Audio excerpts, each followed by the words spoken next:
Hi everyone, my name is Didi Bhatnagar and welcome you all in this channel. तो आज के video में हम क्या सीखेंगे, देखो आज हम करने वाले हैं क्लास 7th का ज्योग्राफी का chapter number 4 air.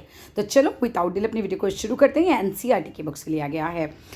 Our earth is surrounded by a huge blanket of air called atmosphere. देखो जो हमारी धरती है, हमारा जो अर्थ है ना, वो एक बहुत बड़े हवा के कंबल से घिरा हुआ है, बेसिकली सराउंडेड है। कैसे?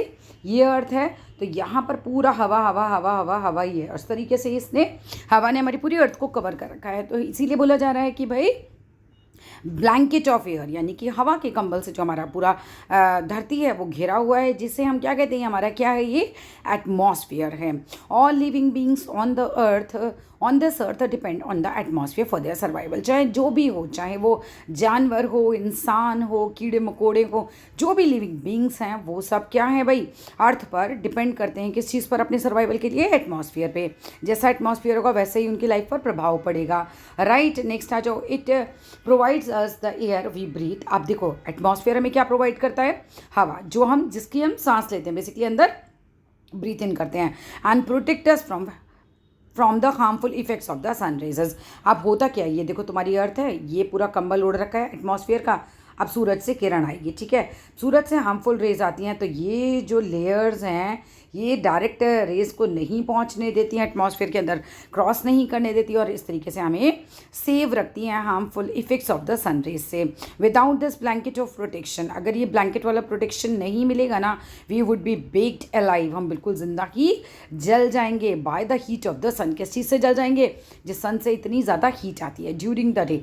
दिन में तो क्या होगा कि हम बिल्कुल गर्मी से जल जाएंगे। And get frozen during night, और रात को क्या होगा, हम बिल्कुल फ्रीज हो जाएंगे। So it is this mass of air, तो ये पूरा कारण है इस मास ऑफ एयर का, that has made the temperature on the earth liveable.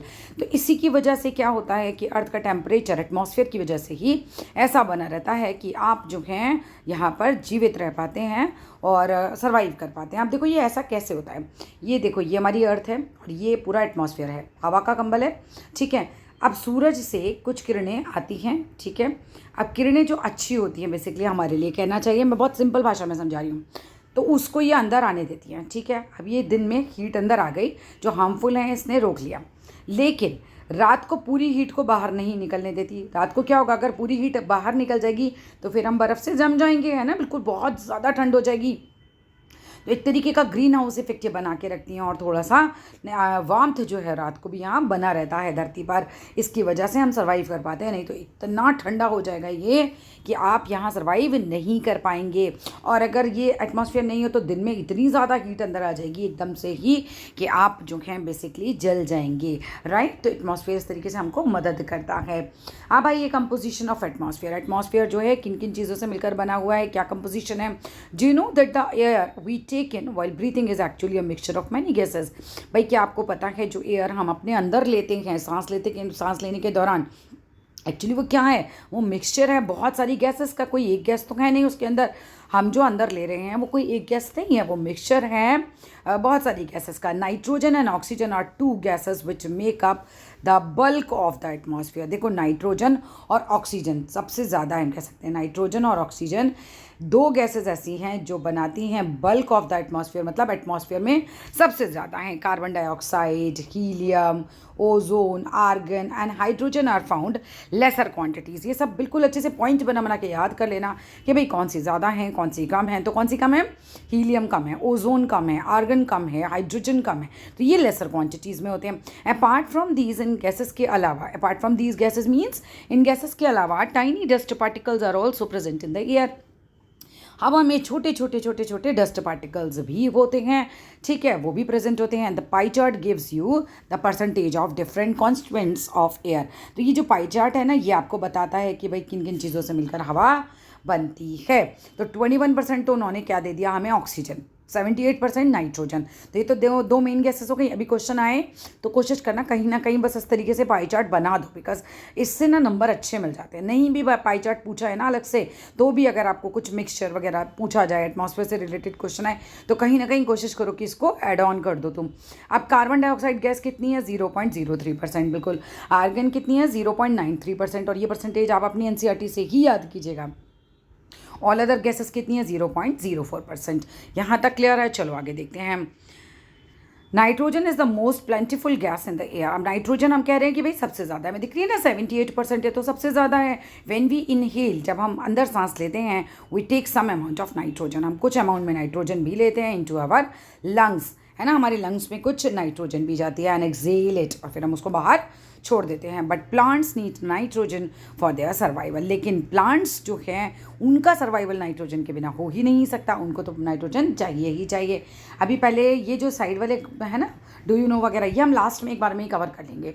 अभी चैप्टर को कंटिन्यू करते हैं, आगे देखते हैं। नाइट्रोजन, बट हम क्या कह सकते हैं भाई, देखो प्लांट्स को हमने कहा सर्वाइवल के लिए नाइट्रोजन चाहिए, but they can not take nitrogen directly from the air.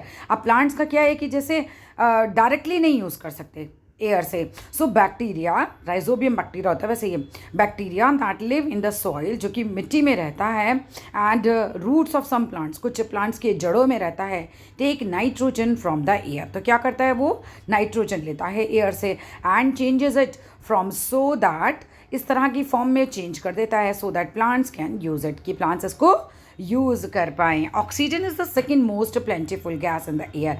अब सेकेंड नंबर पे ऑक्सीजन है एयर में ना, कि जो सबसे ज़्यादा मात्रा में पाई जाती है। पहले नंबर पे कौन सी है, नाइट्रोजन, कितनी पाई जाती है 78%, याद करते चलो। दूसरे नंबर पे कौन सी होती है भाई, ऑक्सीजन, और कितनी पाई जाती है, देखो 21%, राइट। तो ये परसेंटेज आपको अच्छे से पता होनी चाहिए। Oxygen is the second most plentiful gas in the air. Humans and animals take oxygen from the air. जो इंसान हैं, जो जानवर हैं, वो क्या करते हैं भाई, ऑक्सीजन को लेते हैं। कहाँ से लेते हैं, एयर से लेते हैं। एज दे ब्रीथ, जब हम सांस लेते हैं तो हम ऑक्सीजन अंदर लेते हैं। Green plants produce oxygen during photosynthesis.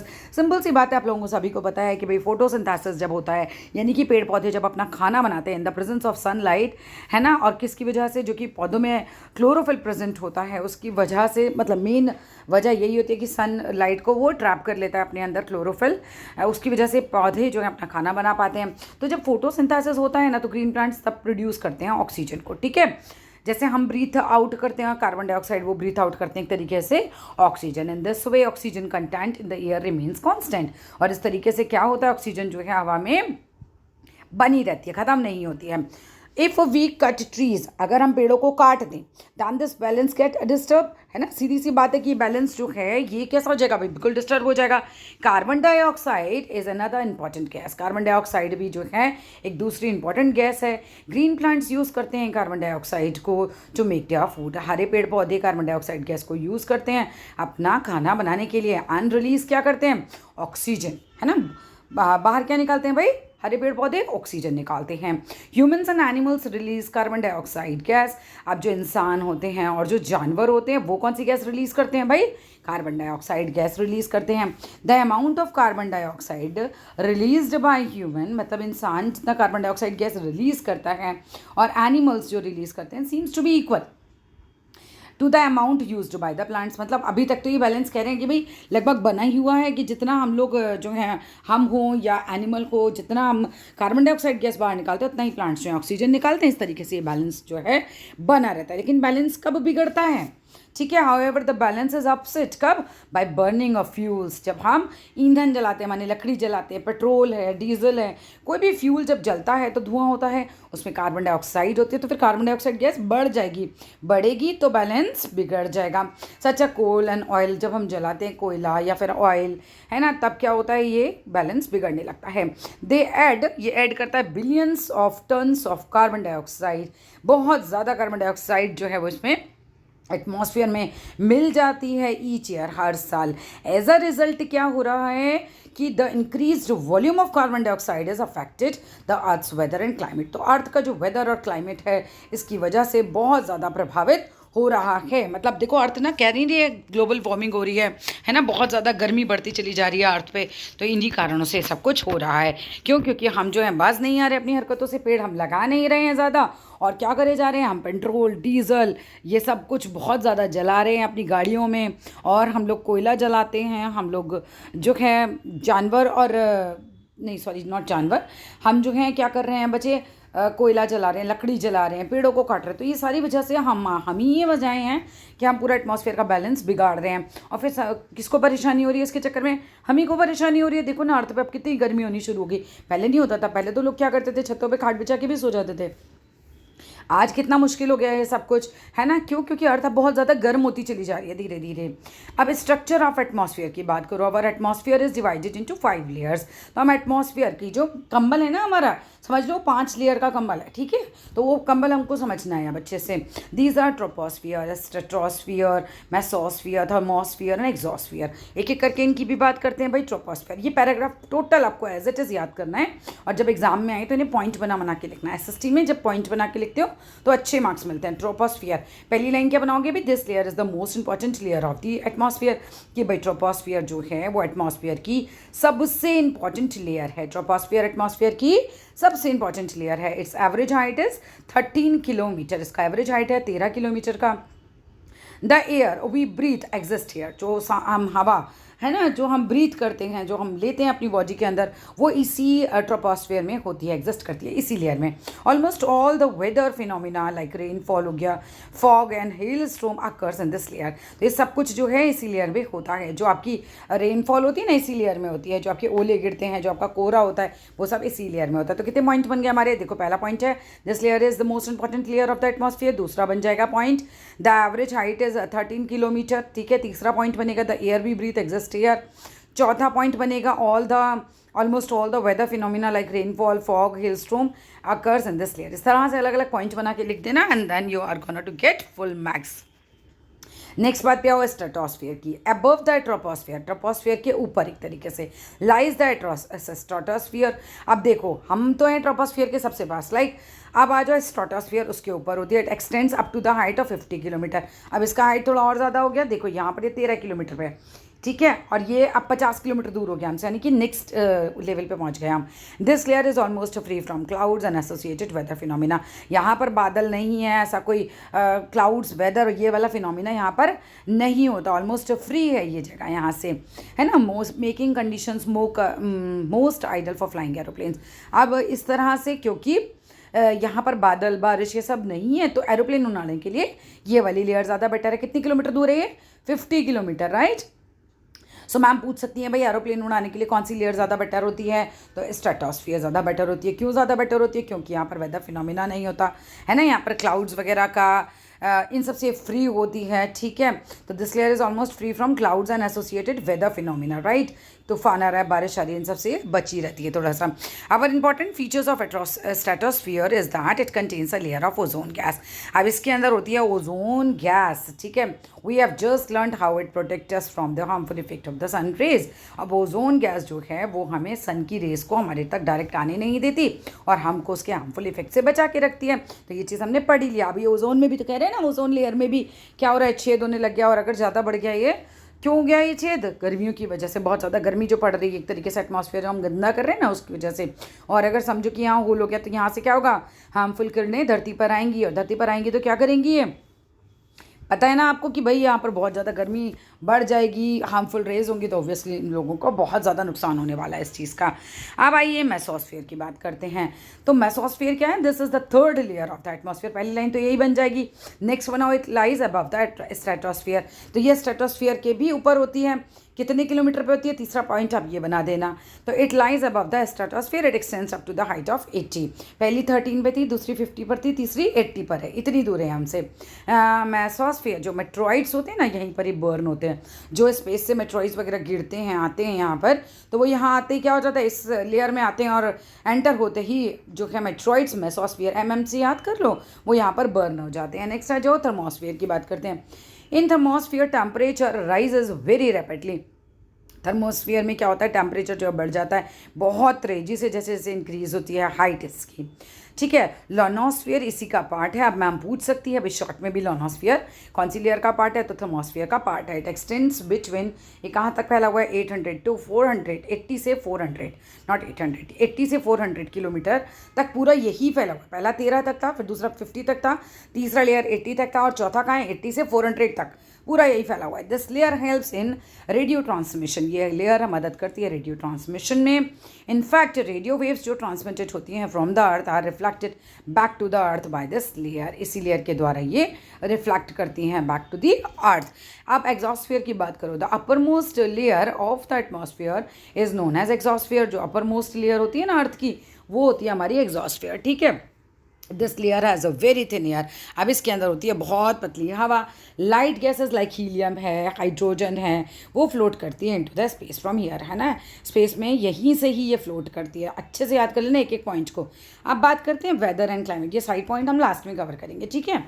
अब बात करते हैं वेदर एंड क्लाइमेट की। It is going to rain today. अगर कोई ये बोले कि भाई आज बारिश होने वाली है, so will it be bright and Sunny today. आज मौसम कैसा रहेगा भाई, साफ रहेगा या धूप वाला रहेगा, कैसा रहेगा। How many times have we heard this from anxious cricket fan. कितनी बार हमने ये बात सुनी है किसी क्रिकेट के फ़ैन के मुंह से, है ना, जो क्या कर रहा है, स्पेक्यूलेटिंग द फैक्ट, जो कि एक तरीके से अंदाज़ा लगा रहा है कि भाई आज मैच कैसा रहेगा, है ना। क्योंकि वेदर, बारिश होगी तो मैच कैंसिल हो जाएगा, तो उसके बारे में ही अंदाज़ा लगा रहा है। If we imagine our body to be और रेडियो, अगर हम मान लें कि हमारा जो शरीर है वो लगभग एक रेडियो की तरह है, and the mind is speaker, और माइंड कैसा है, स्पीकर की तरह है, तो weather is something that a fiddles. Weather कैसा है, वेदर किसकी तरह हो जाता है, एक सारंगी की तरह हो जाता है, विद इट्स कंट्रोल नॉब्स, जिसके पास उसका कंट्रोल नॉब होता है।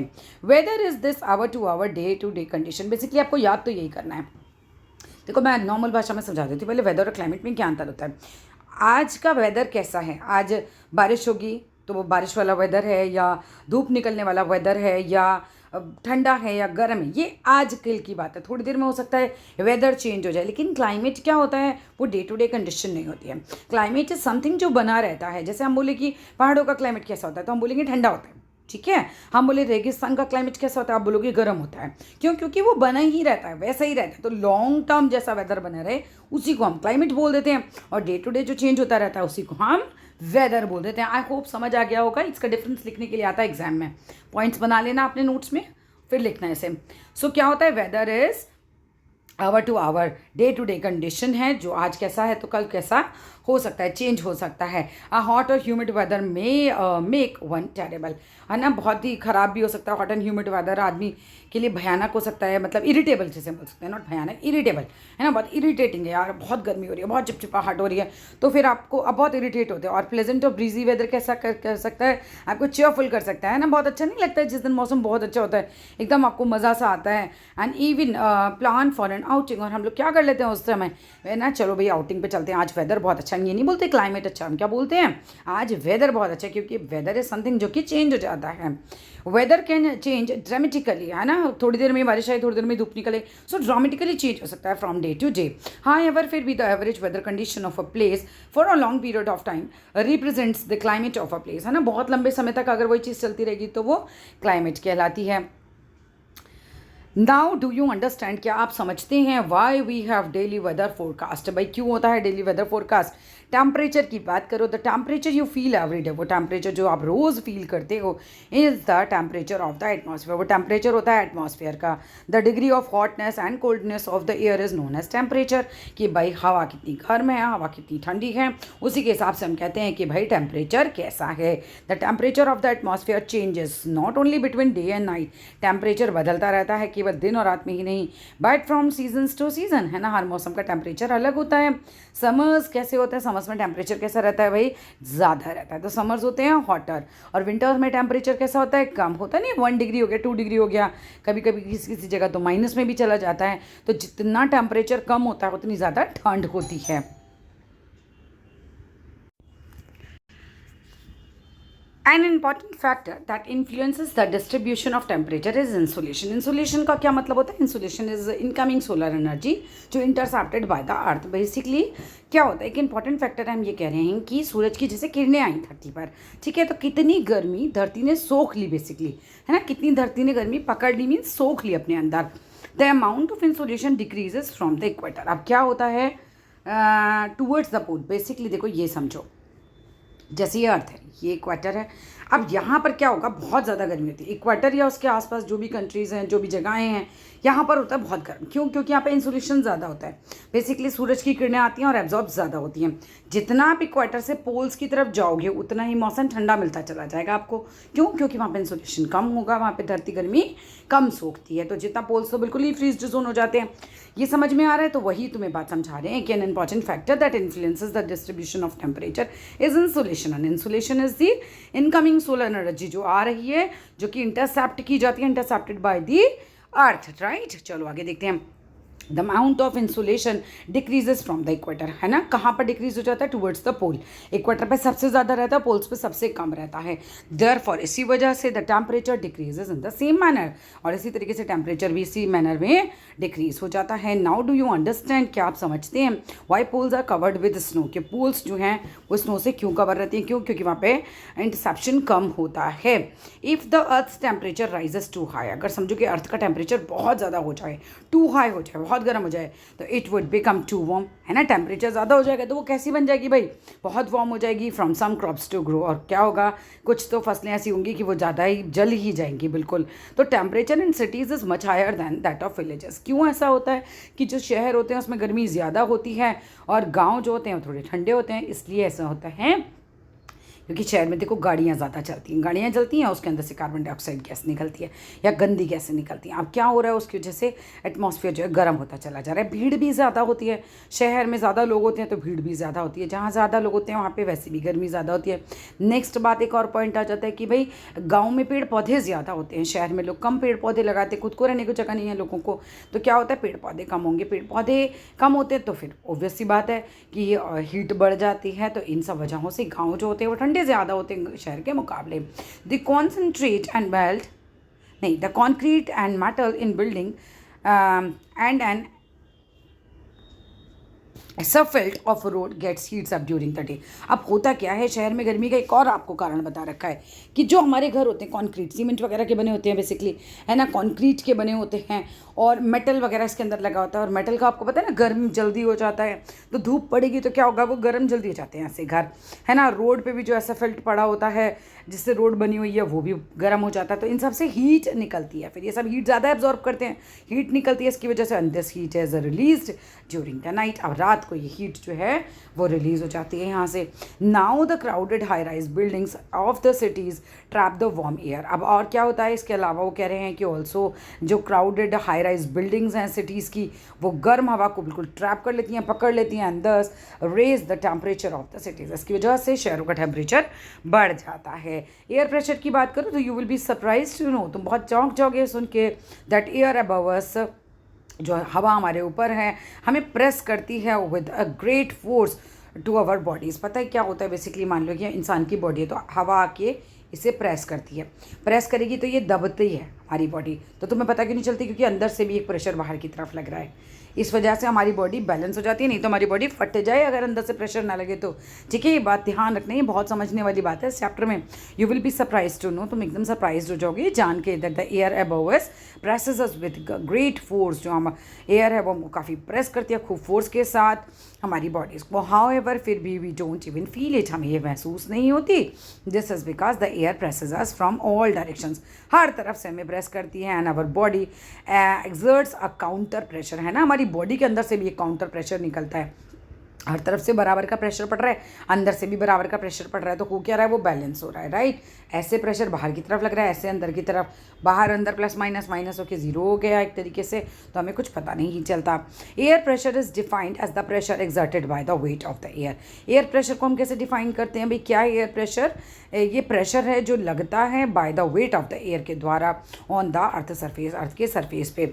As we go up in the layers of atmosphere, जैसे जैसे आप एटमॉस्फेयर में ऊपर जाते जाएंगे the pressure falls rapidly, pressure जो है वो कम होता जाएगा। The air pressure is highest at the sea level, सबसे ज़्यादा एयर प्रेशर कहाँ होता है, इंपॉर्टेंट हो गई ये लाइन, सी लेवल पे। एंड डिक्रीज़ हो जाता है, डिक्रीज इज विद हाइट, और जैसे जैसे हाइट बढ़ती जाएगी एयर प्रेशर कम होता चला जाएगा। Horizontally, the distribution of air pressure is influenced by temperature of air at a given place.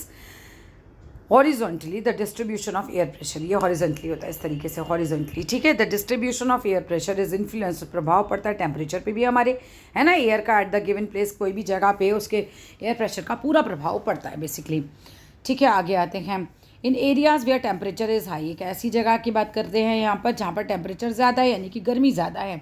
The air gets heated and rises, हवा गर्म हो जाती है और ऊपर की तरफ उठने लगती है। This creates a low pressure area, अब क्या होता है, इससे लो प्रेशर एरिया क्रिएट होने लगता है। Low pressure is associated with cloudy sky, low pressure किससे एसोसिएट करता है, क्लाउडी स्काई से और वेट वेदर से बेसिकली, है ना, बारिश वगैरह, गीला वेदर एक तरीके से। In areas having low temperature, lower temperature है, ऐसे एरियाज जहाँ पर टेम्परेचर कम होता है। द एयर इज कोल्ड, हवा कैसी होती है वहाँ पे, ठंडी होती है। It is therefore heavy, अब ठंडी हवा हमेशा याद रखना हैवी होती है, ठंडी हवा हमेशा हैवी होती है। हैवी एयर क्या होता है, सिंक्स, नीचे बैठ जाती है, and creates a high pressure area, और क्या बना देती है, हाई प्रेशर एरिया बना देती है। लाइनें बहुत इंपॉर्टेंट हैं, बहुत ध्यान से समझना। ठंडी हवा भारी होती है, भारी चीज़ नीचे बैठ जाती है, उसका वजन ज़्यादा हो गया तो बेचारी उठ ही नहीं पा रही है, तो नीचे की तरफ बैठ जाती है। High pressure is associated with clear and sunny skies. The air always moves from high pressure areas to low pressure areas, अब हवा हमेशा हाई प्रेशर से लो प्रेशर की तरफ भागती है, हाई प्रेशर से लो प्रेशर की तरफ हवा हमेशा भागती है। फिर समझो, हवा हमेशा high pressure to low pressure जो है वो जाती है। विंड की बात करते हैं, हवा चलती कैसे है, the movement of air from higher pressure areas to lower pressure areas is called wind. वो क्या रहा है यहाँ पर, मतलब ठंडी हवा है, ठीक है, तो ठंडी हवा नीचे की तरफ बैठी हुई है, और जो गर्म हवा है वो क्या होती है, वो ऊपर की तरफ जाती है। जैसे ही गर्म हवा ऊपर की तरफ जा रही है, मान लो यहाँ पे गर्म हवा ऊपर की तरफ जा रही है, तो ठंडी हवा हाई क्या करेगी, यहाँ से भागेगी, हाई प्रेशर एरिया से लो प्रेशर एरिया की तरफ ये जाएगी, और इस तरह से हवा चलती है ना। जब ये दौड़ेगी यहाँ से वहाँ जाएगी तो हवा चलेगी। You can see wind at work, तुम देखोगे हवा को काम करते हुए, as it blows dry leaves down, क्या करती है ये हवा, पत्तियों को नीचे गिरा देती है, and the and the pavement और uprooted trees during a storm. और होता क्या है, कई बार तुमने ये भी देखा होगा कि पेड़ उखड़ जाते हैं जब तूफान आता है, जब हवा बहुत ज़्यादा तेज़ हो जाती है। समटाइम्स, कभी कभार क्या होता है, when the wind blows gently, जब विंड जो है बहुत जेंटली, बहुत आराम से ब्लो करती है, you can even see it blowing away smoke, तुम ये भी देखोगे कि वो क्या कर रही है, ब्लो अवे कर रही है स्मोक को और फाइन डस्ट को, मतलब उसमें धूल भी देखोगे आप, फाइन डस्ट पार्टिकल्स भी देखोगे। एट टाइम्स कभी कभी क्या होता है, wind can be so strong, wind बहुत ज़्यादा स्ट्रॉन्ग हो जाती है, that it is difficult to walk against it, और बहुत डिफिकल्ट हो जाता है विंड के अगेंस्ट वॉक करना, मतलब चलना भी मुश्किल हो जाता है, इतना प्रेशर वो क्रिएट कर देती है। यू मस्ट हैव एक्सपीरियंस, तुमने ज़रूर एक्सपीरियंस किया होगा, it is not easy to hold an umbrella on a windy day, है ना। जब बहुत ज़्यादा हवा चल रही है तो तुम्हारा अम्ब्रेला पकड़ना तक तुम्हारे लिए बहुत मुश्किल हो जाता है। क्यों? क्योंकि प्रेशर क्रिएट हो रहा है, तुमसे संभाला ही नहीं जाता। Think of some other examples, कुछ और एग्जाम्पल्स के बारे में भी सोचो। When strong winds have created problems for you, जब स्ट्रॉन्ग विंड्स ने तुम्हारे लिए प्रॉब्लम क्रिएट की हो, कपड़े उठा रहे हो, आंधी आ गई, भागो भागो होता है, नहीं तो कपड़े सारे एकदम से उड़ जाते हैं, right. Winds can be broadly divided into 3 types, wind जो है वो 3 टाइप्स से हम इसको डिवाइड कर सकते हैं। तो पहला हो गया permanent winds, the trade winds, westerlies and easterlies, ठीक है, वेस्टरलाइज और easterlies are the permanent winds, ये परमानेंट विंड्स होती हैं, इनको एज इट इज़ याद कर लेना।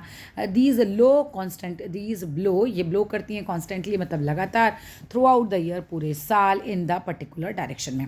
तो परमानेंट विंड्स मतलब परमानेंट है तो पूरे साल बनी रहती हैं, ठीक है। किस डायरेक्शन में मूव करती हैं ये, वेस्टरलाइज्ड एंड ईस्टरलाइज्ड में।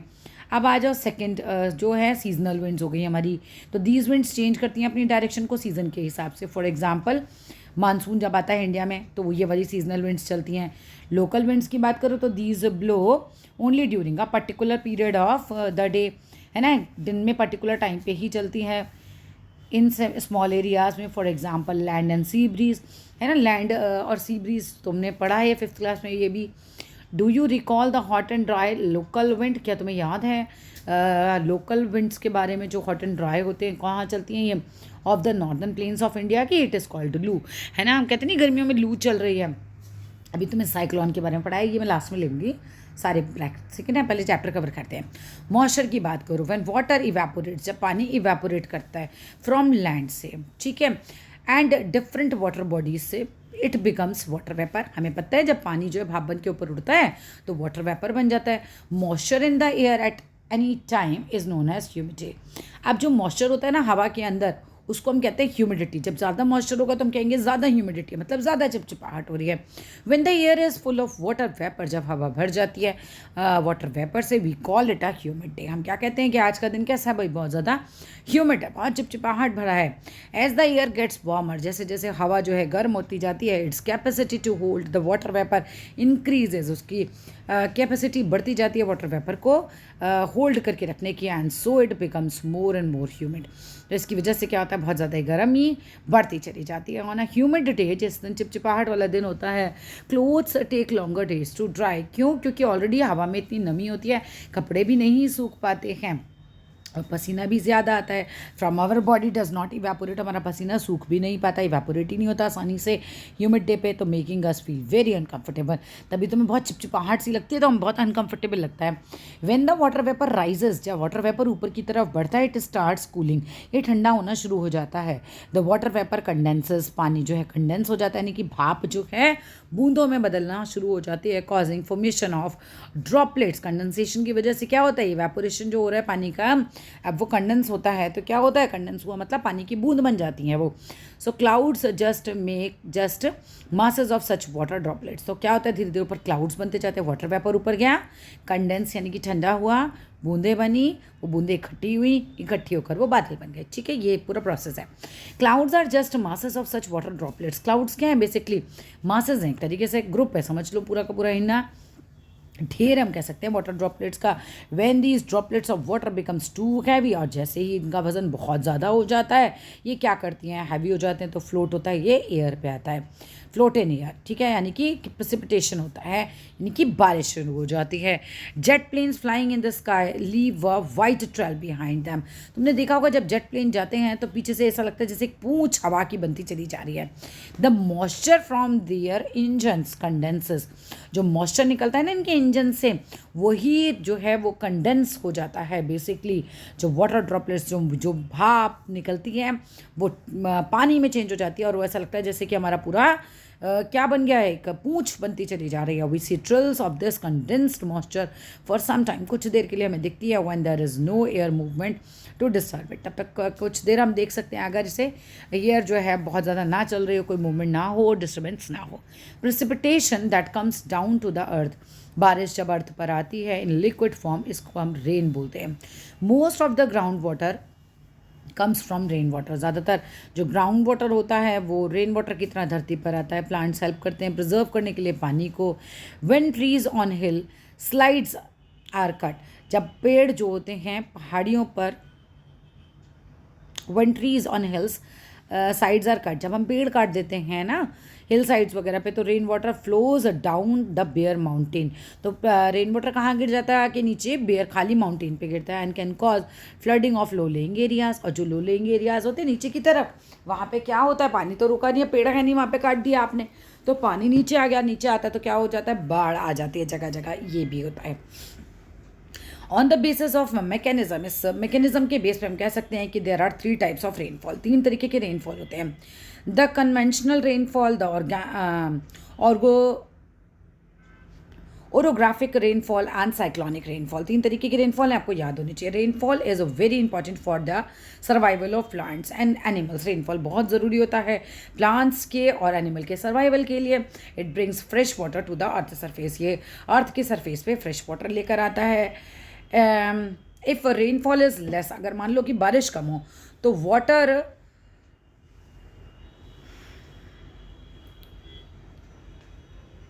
वाटर की कमी हो जाएगी और क्या हो जाएगा भाई, सूखा पड़ जाएगा। On the other hand if there is more, तो फ्लड आ जाएगी, अगर पानी बहुत ज़्यादा आ गया तो बाढ़ आ जाएगी। तो अभी चलते हैं हम पीछे, एक एक करके अपने सारे जो बॉक्सेस हैं उन्हें कवर कर लेते हैं। चैप्टर तो हो गया हमारा ख़त्म, ठीक है। अब लेकिन बॉक्सेस से क्वेश्चंस बहुत आते हैं, इसीलिए इसे छोड़ना बिल्कुल भी मत। Carbon dioxide released in the atmosphere creates a green house effect bye trapping the heat radiated from the अर्थ। देखो कार्बन डाइऑक्साइड गैस रिलीज होती है, कहाँ पर रिलीज होती है, एटमॉस्फेयर में। क्या क्रिएट करती है, ये ग्रीन हाउस इफेक्ट। कैसे, हीट जो रेडिएटेड होती है अर्थ पे उसको ट्रैप करके रखती है, पकड़ के रखती है, ठीक है। अब यहाँ पर क्या होता है, it is therefore called a green house gas, इसीलिए हम इसे कार्बन डाइऑक्साइड को ग्रीन हाउस गैस कहते हैं। क्वेश्चन आ जाता है किस गैस को हम ग्रीन हाउस गैस कहते हैं, तो कार्बन डाइऑक्साइड को। And without it the earth would have been too cold, अगर ये नहीं होगी, कार्बन डाइऑक्साइड गैस ना होना, तो क्या होगा, अर्थ बहुत ज़्यादा ही ठंडी हो जाएगी, है ना, टू कोल्ड हो जाएगी। हाउ एवर फिर भी when its level in the atmosphere increases, जैसे इसका लेवल इंक्रीज होता जाता है due to the factory smoke और कार फ्यूम्स की वजह से, अगर लेवल बहुत ज़्यादा बढ़ जाएगा तो क्या होगा, यहाँ पर गर्मी बहुत ज़्यादा हो जाएगी, हीट रिटेन्ड हो जाएगी, वो बढ़ जाएगा हीट रिटेंशन एक तरीके से, और टेम्परेचर जब बढ़ जाएगा तो क्या होगा, इससे की वजह से ग्लोबल वार्मिंग होती है। This is called global warming. This rise in temperature causes the snow in coldest part of the world to melt, इसकी वजह से क्या हो रहा है कि दुनिया के जो कोल्डेस्ट पार्ट है ना, वहाँ पे भी जो बर्फ़ है वो मेल्ट हो रही है ग्लोबल वार्मिंग की वजह से, कार्बन डाइऑक्साइड गैस ज़्यादा हो रही है। एज अ रिजल्ट क्या हो रहा है, द सी लेवल राइजेस। अब पहाड़ बर्फ़ के पिघलेंगे तो पानी कहाँ जाएगा, पानी तो कहाँ जाएगा भाई, समुद्र में ही जाएगा, तो सी लेवल का राइज होगा। अब सी लेवल से क्या राइज हो रहा है, तो फिर बाहर जगह जगह किनारे किनारे क्या होगा, जहाँ पर सी लेवल राइज होगा वहाँ पे बाढ़ आ जाएगी। There may be drastic change in the climate of a place leading to extinction of some plants। अब ये plants और animals जो हैं इन अ लॉन्ग रन बहुत सारे ख़त्म हो जाएंगे इस वजह से, अगर ऐसा होगा तो। अब नेक्स्ट बॉक्स देखते हैं भाई, हमारा यहाँ पर है व्हेन एयर इज़ हीटेड, जब हवा गर्म होती है इट एक्सपेंड, से हवा फैल जाती है। बिकम्स लाइटर, और हवा जब गर्म होती है तो हल्की हो जाती है, और हल्की चीज़ हमेशा ऊपर की तरफ भागती है। Cold air is denser, cold air कैसी होती है, डेंसर होती है, घनी होती है, और हैवी भी होती है, और that is why tends to sink down. हमें पता है कि ठंडी हवा जो है भारी होती है और वो नीचे बैठ जाती है। व्हेन हॉट एयर राइजेस, जब गर्म हवा ऊपर उड़ती है, cold air from surrounding area क्या होता है, भाग के आती है, उसकी जगह लेने लग जाती है, there is fill in the cap, और उस कैप को फिल कर देती है। हल्की हवा जब ऊपर उड़ती है तब ठंडी हवा जो कहीं बैठी होती है भाग के आती है इस साइड, और इसकी जगह लेने की कोशिश करती है। ये नीचे बैठी होती है, ये ऊपर जा रही होती है, ठीक है, इसी से विंड चलती है, हवा चलती है। This is how air circulation takes place, इस तरह से एयर सर्कुलेशन होता है। अब यहाँ देखते कोई बॉक्स नहीं है इस पेज पे, यहाँ पर रहेंगे। For 10 days note down weather करो रिपोर्ट को फ्रॉम आर लोकल न्यूज़पेपर से, आप लोकल न्यूज़पेपर से वेदर को जो है आपको देखना है कि भाई कब वेदर कितना कैसा रहा, क्या चेंजेस हुए, ठीक है, ये तो एक्टिविटी है। Next, you will be surprise to know, यहाँ से क्वेश्चन आ सकता है भाई, तुम सरप्राइज हो जाओगे जान के कि अर्थ जो है रिसीव करती है ओनली 1 in कितना 2 billion parts of the sun energy. Sun की एनर्जी तो इतनी ज़्यादा, हम केवल उसका 1 पार्ट जो है ना एनर्जी का मतलब ले आ पा रहे हैं, रिसीव कर पा रहे हैं। नेक्स्ट आ जाओ भाई, थर्मामीटर, ये इंस्ट्रूमेंट पे क्वेश्चन आ सकता है। थर्मामीटर क्या मेज़र करता है भाई, टेम्परेचर। बैरोमीटर क्या मेज़र करता है, एटमॉस्फेयर प्रेशर। रेन गेज क्या करता है, ये मेज़र करता है अमाउंट ऑफ रेनफॉल को। विंड वेन क्या करता है, shows the direction of the wind, ठीक है, यहाँ से क्वेश्चन बन सकता है। यहाँ पर देखो भाई, the standard unit of measuring temperature क्या है, डिग्री सेल्सियस है। ये क्वेश्चन मन मार्क करके लिए इंपॉर्टेंट है। It was invented by Anders Celsius, ये भी इंपॉर्टेंट है। On the Celsius scale the water freezes at 0 level, अगर हम सेल्सियस स्केल पे देखें तो 0 डिग्री पे पानी बर्फ़ बन जाता है और बॉयल होता है 100 डिग्री तक जब वो पहुंच जाता है। On the moon there is no air, अगर हम चांद की बात करें तो वहाँ पर कोई हवा नहीं है, हैंस इसी वजह से नो एयर प्रेशर, तो वहाँ पर एयर प्रेशर भी नहीं है, इसी वजह से astronauts have to wear special protective space suit, नहीं पहनेंगे तो बॉडी फट जाएगी, अंदर से तो कोई प्रेशर लग ही नहीं पाएगा। फिर व्हेन एयर नहीं अंदर से लगेगा, बाहर से तो लगेगा ही नहीं, एयर प्रेशर ही नहीं है ना।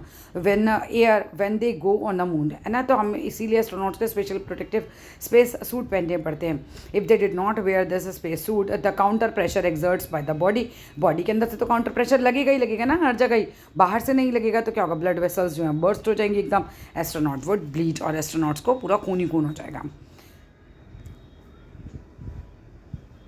आ wind is named after the direction from which its blows, मतलब किस डायरेक्शन से किस डायरेक्शन में बह रही है उसी के नाम हिसाब से उसका नाम होता है। Example, the wind blowing from the west is called westerly, जो वेस्ट से आ रही है वेस्टर्ली, जो ईस्ट से आ रही है ईस्टर्ली, ठीक है। नेक्स्ट आ जाओ यहाँ पर, ये Orissa located on the eastern sea coast of India, Orissa कहाँ लोकेटेड है भाई, ईस्टर्न सी कोस्ट में, ईस्ट की साइड में, समुद्र के किनारे। It is prone to cyclones, यहाँ पर बहुत ज़्यादा समुद्री तूफान वगैरह आते हैं। That originates in the bay of Bengal, जो कहाँ से ओरिजिनेट होते हैं, बे ऑफ बंगाल से। तो क्या होता है, ऑन 17-18 अक्टूबर 1999 में साइक्लोन ने हिट किया 5 डिस्ट्रिक्ट को इस स्टेट के। एंड अदर साइक्लोन अकर्ड हुआ था 29 अक्टूबर 1999 में। दैट डेवेस्टेटेड, इसने पूरा बर्बाद कर दिया था large portion of the state को, इतने बड़े तूफान ने सब बर्बाद कर दिया। That damage caused for mainly due to 3 factors, 3 main factors थे इन डैमेजेस के, विंड वेलोसिटी, द रेन और tidal surge. The winds of up to 260 kilometre, हवा जो थी लगभग उसकी स्पीड 260 किलोमीटर की थी per hour, lasted for over 36 hour, और कितने घंटे चली वो, 36 घंटे चली थी। These high velocity winds uprooted trees, इन्होंने पेड़ों को बिल्कुल उखाड़ दिया था, and damage the kachcha house, जो भी कच्चे हाउस थे उनको तो पूरा पूरा डैमेज ही कर दिया था। Roof tops of several industrial sheds और other houses were also blown away, छत की छतें उड़ गई थी, ठीक है। Power supply and telecom lines जो थी वो भी स्नैप्ड हो गई थी, ठप पड़ गई थी कम्प्लीटली। हैवी रेन अकर्ड, बहुत ज़्यादा तेज़ बारिश हुई थी under the influence of the cyclone, cyclone की वजह से फॉर 3 days तक कंटिन्यूसली हैवी रेन चलता रहा था। These rains led to in floating, इसकी वजह से बाढ़ आई थी in the major rivers of Orissa में। The cyclone winds cause the tidal wave, cyclone winds की वजह से क्या हुआ था, टाइडल वेव्स आई थी दैट स्वैप्ड 20 किलोमीटर, जो लगभग 20 किलोमीटर तक मतलब वहाँ तक पहुँच गई थी बिल्कुल। Inland and brought massive destruction, और बहुत ज़्यादा तबाही इसने मचाई थी कोस्टल एरियाज़ में, समुद्र के किनारे की जगहों में। The 7 to 10 metre high tidal wave intruded suddenly, एकदम अचानक से ही 7 से 10 मीटर हाई जो है टाइडल वेव्स जो हैं वो I suddenly and caused massive damage, और इसकी वजह से इन्होंने बहुत ज़्यादा डैमेज किया था to the standing paddy crops को, जो फसलें खड़ी हुई थी उनको ही पूरा पूरा बर्बाद कर दिया था। The cyclone originated as a depression, एक अवसाद की तरह यहाँ आया था गल्फ ऑफ थाईलैंड में, near east of Port Blair के पास ऑन 25 अक्टूबर 99 में, and then gradually moved in the north west direction में ये फिर चला गया। इट इंटेंसीफाइड, ये और ज़्यादा बढ़ गया था इनटू सुपर साइक्लोनर्स ने हिट किए थे एरिया बिटवीन इरासामा और बालिकुटा, ये उड़ीसा की जगह है। 29 अक्टूबर को 10:30 बजे सुबह ये हुआ था। The super cyclone swept the entire coast of Orissa, पूरा पूरा उड़ीसा का ये एरिया मतलब जो था पूरा इसमें वहाँ तक ये आ गई थी, इतनी बड़ी बड़ी लहरें आई, including the cities of Bhubaneswar, Cuttack, यहाँ पर 28 कोस्टल टाउन्स तक मतलब बेसिकली ये पहुँच गई। अबाउट 13 मिलियन पीपल इससे अफेक्टेड हुए, लोगों पर इतना प्रभाव पड़ा। Large number of live stocks were killed, मवेशी जानवर जो थे इसमें इतने सारे मरे, बहुत सारे स्टैंडिंग क्रॉप्स जो कि धान की थी यानी चावल की, वेजिटेबल्स की, फ्रूट्स की, वो तो हैवीली डैमेज हो गई थी बिल्कुल due to salination caused by tidal waves, जो इतना बर्बादी हुई है ना, जो नमक एक तरीके से आ गया, इसने क्या किया, large tax of agriculture land have turn infertile, अब इतना ज़्यादा नमक आ गया यहाँ पर कि जो ज़मीनें थी जो जहाँ पर खेती वेती होती थी वही इनफर्टाइल हो गई बिल्कुल। Large tax of salt, T, bamboo plantation तो बिल्कुल ही डिसअपियर हो गए उसके बाद, और मैनग्रोव फॉरेस्ट पूरा पूरा बिटवीन प्रदीप एंड कहते हैं कोनाक, वो पूरा गायब ही हो गया। यहाँ से कुछ नहीं है, लास्ट पॉइंट है। अदर फॉर्म्स ऑफ प्रेसिपिटेशन क्या है, स्नो, स्लीट और hello. That's it, that's all in this video. Video होता है हमारा खत्म। अब देखो एनसीईआरटी का चैप्टर था, थोड़ा बड़ा चैप्टर था, लगभग 1 घंटा में लगा, लेकिन हमारा चैप्टर हो गया फिनिश। वीडियो अच्छा लगे तो ज़रूर बताना, लाइक करना, शेयर करना। Thank you.